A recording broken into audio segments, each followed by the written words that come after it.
And joining me now from their home in Toronto is Dr. Yaniv Berliner and his wife, Shirra Berliner. Thank you so much for being on the CJN Daily. Oh, you're so welcome. Thanks for having us. Well, I'm sorry to have to meet you under these circumstances, but appreciate you taking us back to how the anti-Semitism incidents happened. Can you describe what you know about what happened? So it was a couple weeks ago. Our son just kind of, I guess we're in the car or something, and he just said, "Yeah, something really weird happened the other day at school. I don't know." And he said that he kind of didn't know how to feel about it. He said some kids got his attention, and he turned around, and there were two kids in their seats giving the Hail Hitler salute and saying, "Oh, we're just asking the teacher a question." Mm-hmm. Then a few weeks later, he was in class, kind of the same situation. He was working independently, and this time it was like more of a group of students that got his attention. Like his name was said, right? And so he turned around to look, and a student was holding up like this object that they had fabricated out of these, they're called linking cubes, and it's like a geometry tool that they use in class. And a student was holding it up, correct? And he just like went into kind of shock. And he said that, yeah, he kind of froze, really. And we're like, well, we have to tell, like, this is affecting your ability to learn, right? Like, So if I can interject. Okay. So at this point, we're not clear if this is hateful. Yeah. Both incidents. Because they're like his friends. Hitler, yeah. Oh. And the swastika. We're not clear if it's hateful. All we have is some like concerning incidents, right? So we felt like we had to do something about it. So we wrote a letter to his teacher, who's very excellent. And we wrote a letter on Thursday evening. Yeah. And 5:50 on Friday morning, she responded and forwarded to the principal. She was also made aware before of the Heil Hitler salute, which was the preceding episode.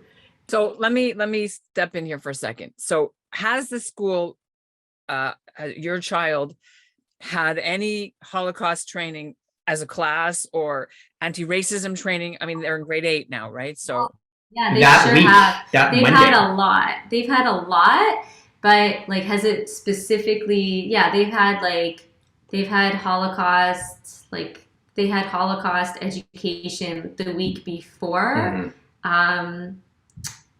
I don't know exactly what it was. It definitely didn't include, images and their visceral response. I really feel like the connection wasn't made of how a swastika was going to affect a Jewish person.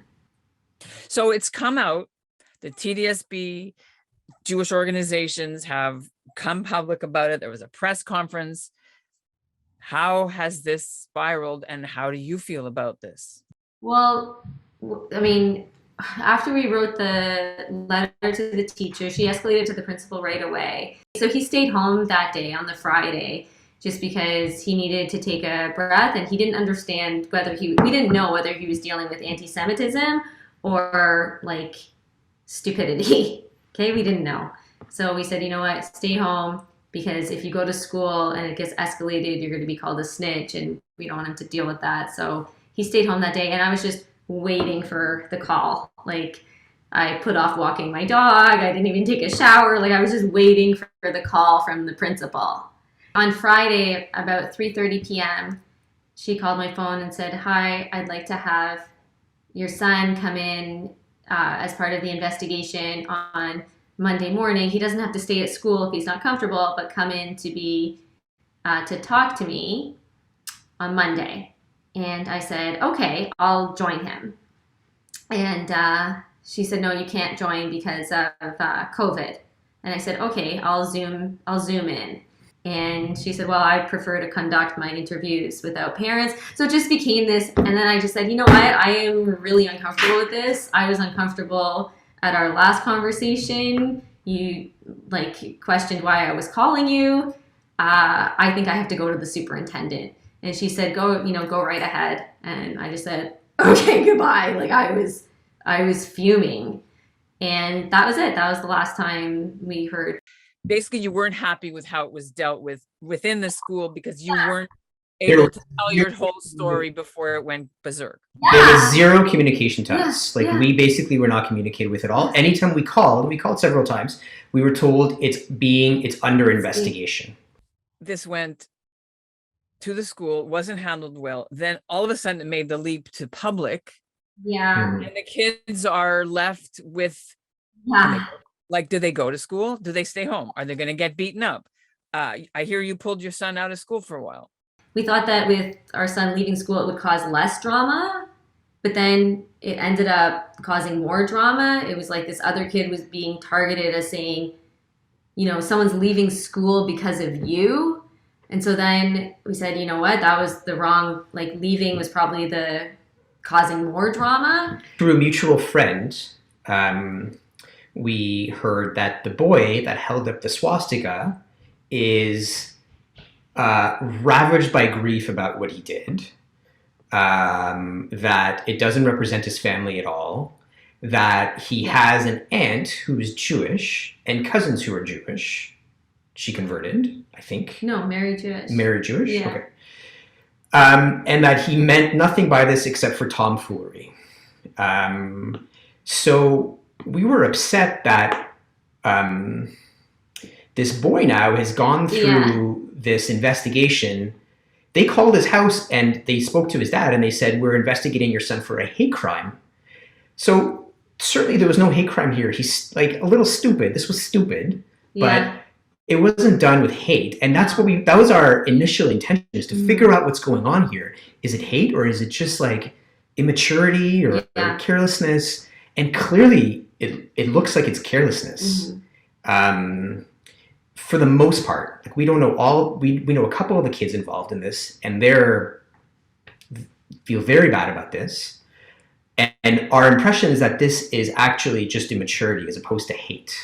Had we just called his dad, we could have just handled this in a way better way. To be like, hey, what the hell is with your son?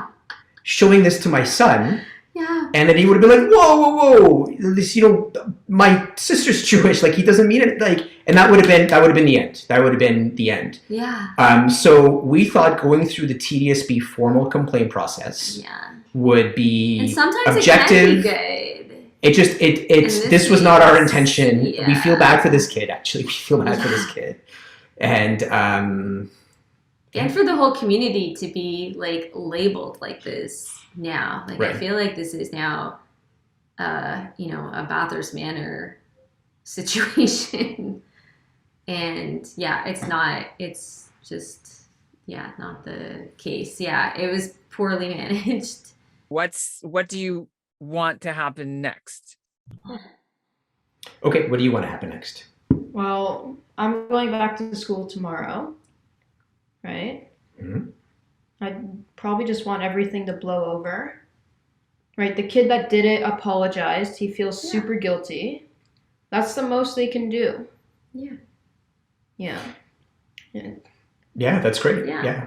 This was not this kid's intention, right? Like it was, it's been blown out of proportion. This was not the response that we wanted.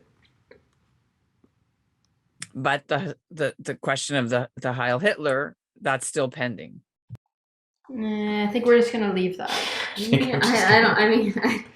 We're afraid. I'm afraid to like cause too much negative attention. I don't know. Like I would just. I think it. I think I would just call his dad or something.